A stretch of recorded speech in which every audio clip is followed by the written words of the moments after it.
Welcome to the City Council update for March. My name is Wally Weisopel, City Manager, and here's what the City Council was up to.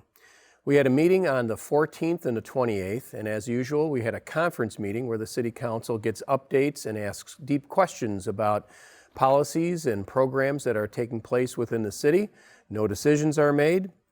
At this meeting, the City Council was updated about the potential of joining in with other cities to have available security fencing should there be civil unrest on our civic campus. And this would be a joint powers agreement that we'd be looking at entering into with other cities.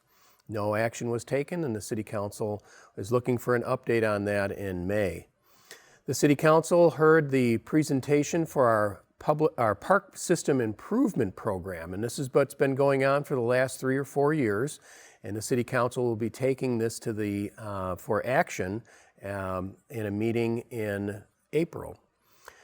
The City Council had the opportunity to meet several new employees, including one who had a new role, and that is Alyssa Brackick, and she is our firefighter and community EMT person who will be helping out with the police department and the fire department for residents who have ongoing issues such as mental health, etc. And we also heard from Olivia Rowan. And Olivia is our communications department employee who will be working with community outreach as well as some social media and other communication forms. And then finally, the City Council met Joe Starks. Joe is our new finance director, and the City Council is happy to have all those new employees with our group. City Council got an update and asked detailed questions about our sergeant's labor agreement. This is a 3-year agreement, and it was later approved at the City Council meeting. Then the City Council had a presentation about a SafeCam program, a volunteer program where residents can allow their videos that they might have on their personal property to be used if there's any types of crimes within a neighborhood.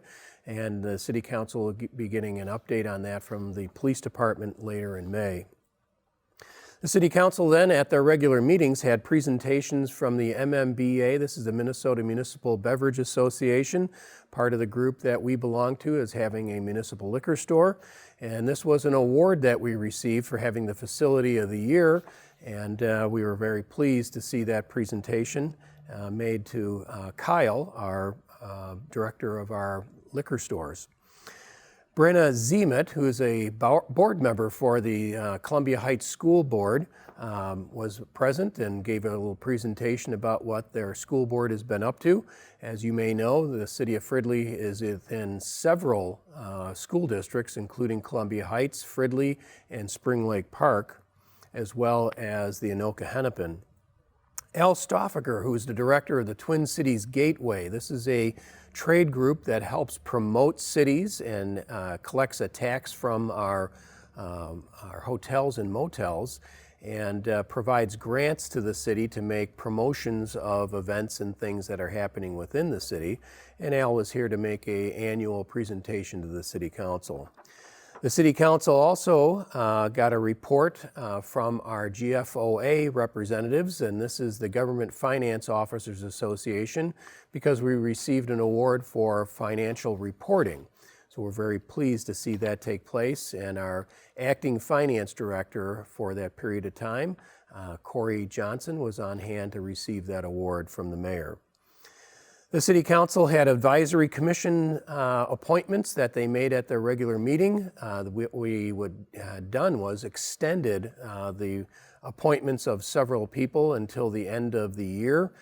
This coincides with the ordinance change that the City Council made with regarding to terms on our commissions, our advisory commissions. These are citizen appointed or citizen commissions that are appointed by the City Council.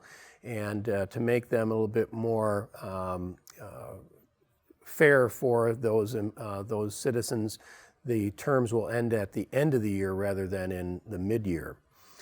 The City Council approved a rehabilitation well program. This is a program that allows for our water well to be, several of them that we have, to be rehabilitated.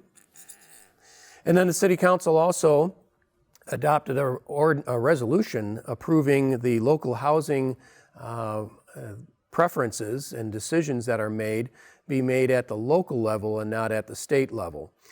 This is something that was happening at our legislature that was seeking to take those powers away from local cities. The City Council approved that labor agreement for the sergeants for 3 years, and then also approved the code chapter number 1, our changes to that code. This is part of the overall program that's taking place to revise all of our sections of the city code, and the first chapter was completed and takes effect now. The City Council received several grants, the first being from Coon Creek Watershed District. This is for the street reconstruction project that will be taking place in Riverview Terrace. And then from the Rice Creek Watershed District, they received a grant for the Danube pond that's been renovated in the southeastern portion of our city. The City Council had 2 public hearings with regard to zoning items and approved them both. And the first one has to do with alternative or accessory dwelling units. Accessory dwelling units, ADUs, are smaller buildings that can be renovated within a residential property for use by relatives and friends who need that space to be cared for by the main tenant.